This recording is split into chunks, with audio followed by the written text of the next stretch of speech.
Welcome back to the deep dive. You know, we always say that being well-informed, it's not just about grabbing facts, is it?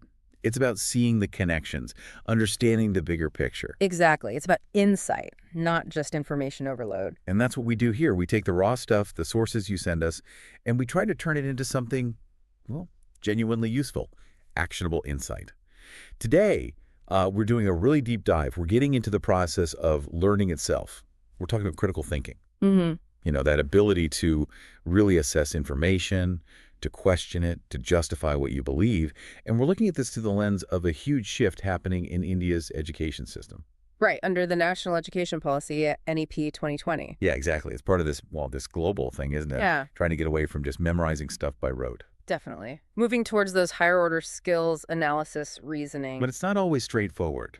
No, it really isn't. And the sources we have today, they really highlight that tension, you know, between the big ambitions and maybe the practical realities. So on one hand, we've got this this blueprint for change, a really detailed look at a brand new resource. Okay. It's the Critical Thinking Workbook series. It covers Class V all the way up to Class 12. So pretty comprehensive. Wow. Okay. So that's the practical tool designed to actually build these skills in the classroom. That's the idea. But then on the other side, we have this really sharp critique, a philosophical piece by Chandra Nath. Socrates never needed a calculator. That's quite a title. It is. And Nath basically asks, are we getting confused? Are our modern ways of checking if kids are learning critical thinking, especially with technology, are they actually measuring the right thing? So confusing maybe comfort with the tool, with actual deep thinking. Precisely. Intellectual comfort versus intellectual rigor. That's the heart of his argument. Okay, so our mission today is to kind of bring these two together. Yes, synthesize them. We want to show you this, visionary curriculum that's being rolled out, the workbooks. But also, crucially, look at the warnings, the guardrails needed to make sure that the real goal, disciplined reasoning, proper critical thought, doesn't somehow get lost. Lost in the excitement about new tools or tech. Exactly. Are we teaching students how to think, or are we just teaching them how to use the latest gadget? That's the big question we need to unpack. Okay, so let's start with the workbooks themselves, the Critical Thinking Workbook series. When you look at it, it's really clear this isn't just some, optional extra. Right, it feels foundational. It absolutely does. It's a major institutional effort directly tied to the core aims of NEP 2020. I mean, the preface spells it out. What does it say? It says the goal is to move learners beyond rote memorization towards critical and creative thinking. It's explicit. They want to change how kids think in the classroom. And they frame the bigger picture, too, don't they? Something about lasting education. Yeah, that phrase really stood out. They say the long-term vision is to create a generation of learners who not only know, but also understand, analyze, imagine, and care. That last word, care, that adds a whole other dimension. It does. It suggests that thinking critically isn't enough on its own. It has to be linked to ethical action, to responsibility. It's not just about being smart. It's about being good, in a way. So tying intellectual skills to being a responsible citizen. Precisely. And you see that in the specific skills they target, there are four main areas. Okay, what are they? Curiosity and inquiry, so asking questions. Respectful debate and dialogue, learning how to discuss and disagree productively. Independent judgment, forming your own conclusions. And finally, analytical and creative thinking. It sounds very process-oriented, like how you get to an answer is maybe more important than the answer itself. That's exactly the feel you get. It's not hunting for the one right solution. It's about mastering the mental moves you need to make to reach a conclusion you can actually stand by, Right. Based on reason. Okay, so let's get practical. How does this actually work for a student? We're using the Class V volume as our example here. Right. You mentioned it's a companion to the standard NCERT curriculum. So it weaves through subjects kids are already studying, like EVS, math, English, Hindi. Yeah, that integration is key. It's not a separate thinking class. The idea is that critical thinking becomes the default mode for learning everything else. This first edition is slated for, late 2025? October 29, 2025. Yeah, so it's very current. And the real engine behind it is this three-part methodology they use consistently. Okay, let's break that down. Part one is the critical thinking questions, or CTQs. These are the prompts designed to push past just recalling facts. So not just what is X, but more like why is X important? Or how does X work? Exactly. Lots of why, how, and what if questions. They force students to connect what they're learning in the textbook to, real life or to imagine different scenarios. Okay, that makes sense. What's part two? Because you said this bit was maybe the most radical departure. Right. This is the guided reflection answers. And the authors are incredibly careful about how they frame this. They state very clearly, these are not model solutions. That seems like a really important distinction to make. Why? Well, think about a typical textbook, right? The answers in the back are usually presented as the correct answer, the final word. Yeah, you check your work against it. Here, the process is totally different. The workbook tells the student, attempt the question yourself first. Think it through independently. Then, and only then, look at the guided response. And the purpose of looking at it isn't to see if you were right. No, it's to compare your own line of thinking with other possible ways of approaching the problem. The book says the response is only meant to suggest possible lines of reasoning. Wow, okay, so they're literally building self-assessment and thinking about your own thinking metacognition right into the structure. That's the goal. You look at how you reasoned, you look at this other structured way of reasoning, and you evaluate both. That comparison, that internal dialogue, that is critical thinking in action. It really forces you to engage with the idea that there might be multiple valid paths to an understanding, doesn't it? It does. But, here's the potential challenge, right? In a real classroom, teachers are under pressure. Time constraints, syllabus coverage, assessments. Is there a risk that these guided reflections could still end up being treated as the sort of expected answer? Ah, I see. The path of least resistance, maybe? For both student and teacher? Potentially. So the success of this really hinges on teacher training being robust enough to keep that spirit of independent judgment alive. Otherwise, you risk critical thinking just becoming a more complicated version of finding the right answer provided by the book. That's a really critical point about implementation. Yeah. Okay, so CTQs, guided reflection answers. What's the third part? The third part pushes the thinking outwards. These are the extension debate questions. Taking it beyond the specific lesson. Exactly. They tackle broader, often quite complex real-world issues, and they're structured cleverly. They have two types. With guidance questions, give younger students some scaffolding, maybe some short cues or prompts to help structure their thoughts, like listing pros and cons. Okay. But then there are the with no guidance questions. These are completely open-ended. The student basically has to define the issue, find relevant information, and build their own reasoned argument. It really requires developing a classroom culture where disagreement is okay, as long as it's respectful and evidence-based. So it really builds from individual reflection to structured debate. Sounds comprehensive. Right, now we can really see how this plays out in practice. Let's look at some specific examples from the Class V workbook, starting with Environmental Studies, EVS. Yeah, EVS is often where young learners first bump into really complex ethical questions and social issues, isn't it? Definitely. And the focus here seems to be on observation, connecting what they learn about the environment to, well, responsibility and fairness. Let's take the chapter A Snake Charmer's Story. A basic comprehension question might be, what does a snake charmer do? Factual recall. Standard stuff. But the CTQ they pose is, how can we preserve traditional knowledge without harming wildlife? Wow. Okay, that immediately throws you into a dilemma. Right. It forces the student to weigh two potentially conflicting values. The importance of cultural heritage, this traditional knowledge passed down. Against modern ethics, animal welfare, conservation laws. Exactly. There's no single easy answer. The student has to think systemically, try to find a creative solution that respects both sides. That's complex reasoning. That's a big ask for Class V, but framed really well. What's another EVS example? Okay, consider the chapter Who Will Do This Work? It deals with sanitation, public cleanliness, the different kinds of jobs involved. The CTQ is, why is cleaning work undervalued in society? Ooh. That's getting into social structures. Totally. It pushes beyond just keeping things clean is good. It makes Yeah. the student think about socioeconomic hierarchies, maybe historical biases, the whole idea of dignity of labor. They're essentially doing basic social critique, drawing on what they know about communities. And empathy, too, presumably. Yes, absolutely. And then the EVS section builds towards this really profound, almost philosophical question as a final debate prompt. What is it? It asks, do humans have a greater freedom to use nature or impose a greater duty to protect it. Freedom versus duty, that's fundamental. Isn't it? It's a core question in environmental ethics, but framed using concepts a 10-year-old understands from daily life: freedom, rules, responsibility.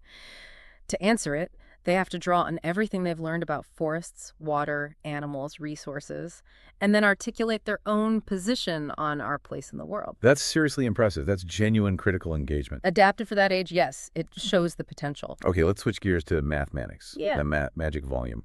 What's the goal here beyond calculations? The workbook is very explicit. Develop logical reasoning, spatial thinking, and see how math actually applies in the real world. Get past just following steps. So applying math concepts critically. Exactly, and they do it really well by linking numerical ideas to things like sustainability. For instance, the chapter The Fishtail deals with estimation, large numbers. Okay. The critical question isn't just calculate this, it's how does overfishing connect mathematics with environmental decisions? So you need the numbers, the rates to understand the environmental problem. Precisely. The student has to see that data, how many fish are caught, how fast they reproduce, is the basis for making rules for conservation policy. The math becomes a tool for ethical decision-making about the environment. That's a great connection. Any others from math? Yeah, they also tackle analytical thinking and design. There's a chapter, How Many Squares, which covers area and perimeter, basic geometry. Right. But the CTQ asks, how can grid thinking help in city planning or art design? Okay, that takes abstract squares and lines and makes them practical. It's a really smart move. It shows how geometry isn't just textbook exercises. It's a way of visualizing and organizing space that architects, artists, city planners actually use. It connects the abstract to the tangible world. What I found really interesting in the math section were the extension prompts. They seem to go meta. Yes. They actually get students thinking about the nature of math itself, like they pose the debate. Is mathematics discovered, like finding patterns in nature, or invented, like creating a system of rules? That's a debate mathematicians and philosophers have. Exactly. And they ask another huge question.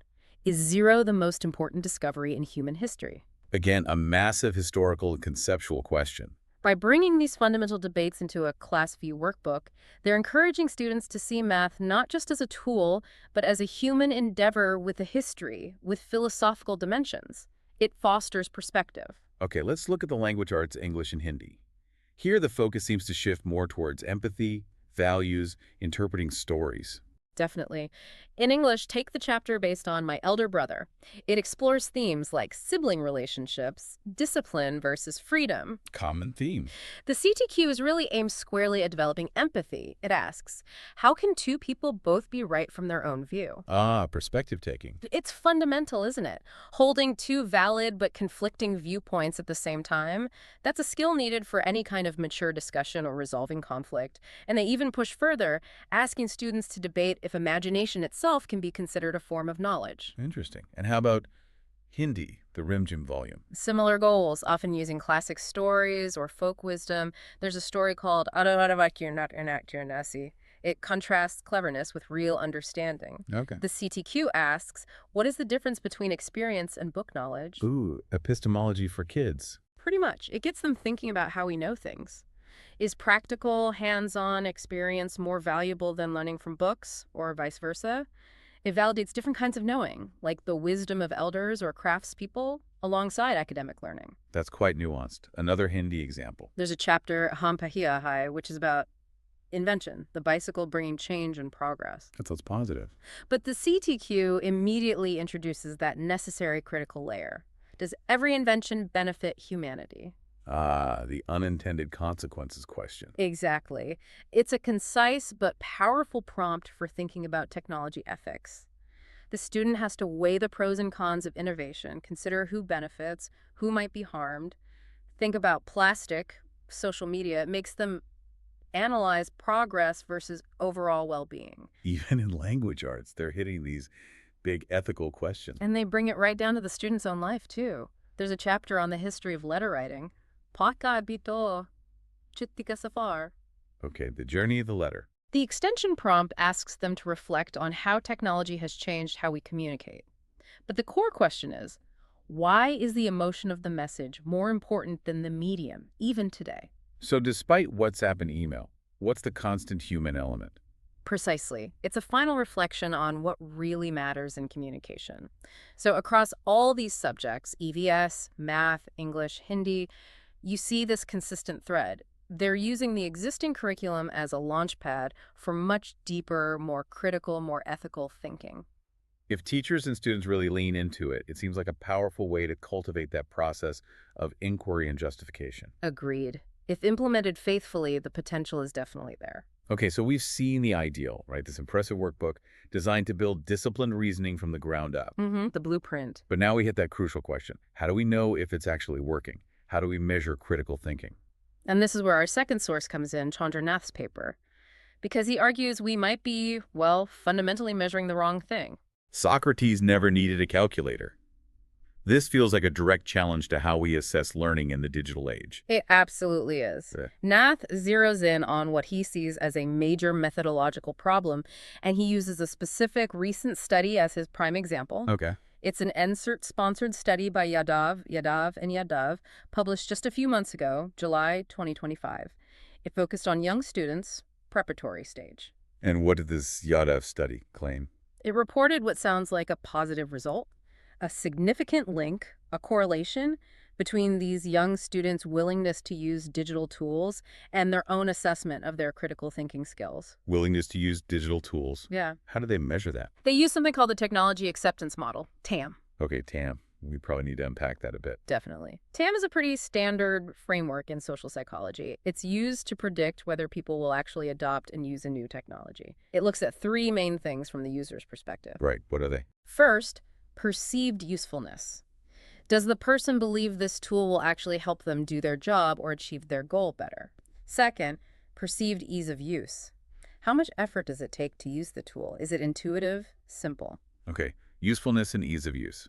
And the third? Behavioral intention. Yeah. Based on the first two, does the person actually intend to use the technology regularly? Got it. So the Yadav study used this TAM model with kids aged, 8 to 11? Exactly. They essentially asked them questions like, do you think using this tablet helps you learn? That's usefulness. And is this app easy for you to use? That's ease of use. And they found kids who said yes to those questions also rated themselves highly on critical thinking. That's what they reported, yeah. Pretty strong correlations to R.68 for usefulness and R.55 for ease of use, linked to self-reported critical thinking. Okay. And this is where Nath steps in and says, hold on a minute. Precisely. He calls this the category error. It's the core of his critique. The category error. Yeah. Meaning you're confusing two fundamentally different kinds of things. Neff's argument is that a student's attitude towards a device, whether they find it useful or easy, whether they like using it, is an attitude. It's a preference, a feeling about an interface. Okay. Critical thinking, on the other hand, belongs to a completely different category. It's about internal, disciplined mental processes. Like analysis, evaluating evidence. Exactly. Recognizing bias, constructing a logical argument, justifying your conclusion, that's a cognitive skill set. Technology acceptance is just an attitude towards a tool. Neff puts it bluntly, liking the calculator doesn't mean you understand calculus. That's a powerful analogy. So you can be comfortable using a tool without actually engaging in rigorous thought with it. That's his point. And he doesn't stop at the philosophical argument. He also raises serious methodological concerns about the Yadav study itself. Beyond the category error. Yes. Yeah. Particularly the data collection method. The study relied entirely on self-report surveys, kids aged 8 to 11 rating themselves on Likert scale. Right. Asking an 8-year-old to accurately judge their own critical thinking ability. That sounds tricky. Nath argues it's profoundly problematic from a developmental psychology perspective. Critical thinking involves metacognition, thinking about your own thinking, and that ability is still developing rapidly at that age. Can they reliably self-assess? Probably not very accurately. And were there other issues with the study design? Nath points out several. He notes they didn't control for crucial factors like differences between schools, the school clustering effect, or the impact of how effective the teacher is, or even socioeconomic background, which we know often correlates with access to and familiarity with technology anyway. So the correlation they found might just reflect that kids who already have more tech access and are comfortable with it also tend to feel more confident in general, including about their thinking skills. That's a very real possibility. Correlation isn't causation, right? It might just show that confident kids who like tech say they're good thinkers. It doesn't prove the tech made them good thinkers, or even that they are good thinkers by an objective measure. So what does Nath argue is the right way to measure critical thinking then? If self-reports by young kids aren't reliable? He insists on performance-based assessments. Meaning? Tasks where the student actually has to do the critical thinking. Analyze a problem, evaluate evidence, write a justified argument, things that produce actual work product. That work product can then be assessed. Yes, using validated rubric scoring guides that look for specific qualities of reasoning, logic, evidence use. The focus is on the quality of the demonstrated thought process, not how quickly they click something or whether they enjoyed using the interface. And this whole debate about measurement, it inevitably pushes us back to, well, what is critical thinking, really? What are its roots? Right. Nath seems keen to ground it in a deeper tradition. He absolutely is. He reminds us that the lineage of critical thinking, going back to Socrates, then John Dewey, Paulo Freire, doesn't frame it as a mechanical skill. It's seen as something inherently ethical, something dialogic based on conversation and questioning and recursive, meaning it loops back on itself. That quote you mentioned earlier from Richard Paul seems to capture that recursive idea. Yeah, critical thinking is thinking about your thinking while you're thinking in order to make your thinking better. It's that constant self-monitoring, self-correcting loop. It's a human process, not an automated one. And Nath connects this not just to Western philosophy, but also specifically to India's own philosophical heritage. Yes, and this is crucial. He brings in Nyaya logic. Nyaya, okay, tell us a bit about that. What's the core idea? Nyaya is one of the classical schools of Indian philosophy, and it's deeply concerned with epistemology, the theory of knowledge. For Nyaya thinkers, valid knowledge, which they call prama, isn't just a belief that happens to be true. It needs something more. It needs justification. It has to be a justified true belief. Wow. And they were very specific about how you get that justification. What are the valid paths to knowledge in Nyaya? They identified specific means, or pramagas. The main ones are perception, what you directly observe, inference, logical deduction based on evidence, and testimony, relying on credible, trustworthy sources or experts. Perception, inference, testimony. Okay. So the key takeaway from Nyaya, which Nath really emphasizes, is that the validity of knowledge comes from the rigor of the justification process, the perception, the inference, the quality of the testimony. It doesn't come from how easy or quick the tool was that you used to get some information. Ah, I see the connection. So being fluent with a digital tool might help you find information quickly, maybe perception or testimony. Right, it might speed up access. But it doesn't guarantee the inference part, the logical reasoning, the justification. That still has to happen inside your head. Exactly. Digital fluency can't replace inferential discipline. You still have to build the argument, connect the dots logically. That's the PERMA standard. Nath uses a personal anecdote to illustrate this distinction, doesn't he? About his own background versus his wife's. He does, and it's quite effective. He talks about his own career, former military signals officer, software architect, now an AI researcher. So he's deeply embedded in technology, very fluent. A digital native, essentially, in his professional life. You could say that. But then he contrasts this with his wife, who's a professor of English and critical theory. He notes her skill and interpretation in questioning underlying assumptions, often reveals his own blind spots despite his tech expertise. So it's a contrast between technology fluency and something else. He calls it epistemic humility. Epistemic humility, meaning basically knowing the limits of your own knowledge, being aware of your assumptions, being open to questioning them, being willing to have your reasoning challenged. That's the humility part. It's a core intellectual virtue that Nath argues no machine can automate. Because machines operate based on the assumptions we build into them. Right. Machines compute. Humans interpret. Yeah. And crucially, humans should interrogate the assumptions embedded in the tools themselves. That requires epistemic humility. So where does this lead Nath in terms of practical advice for education?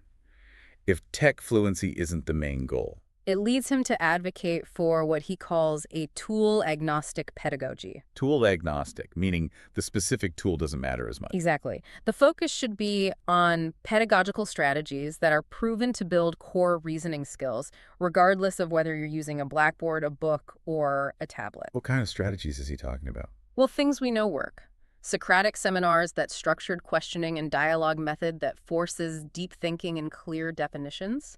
Claim evidence reasoning exercises, CER, which explicitly teach students how to structure a logical argument.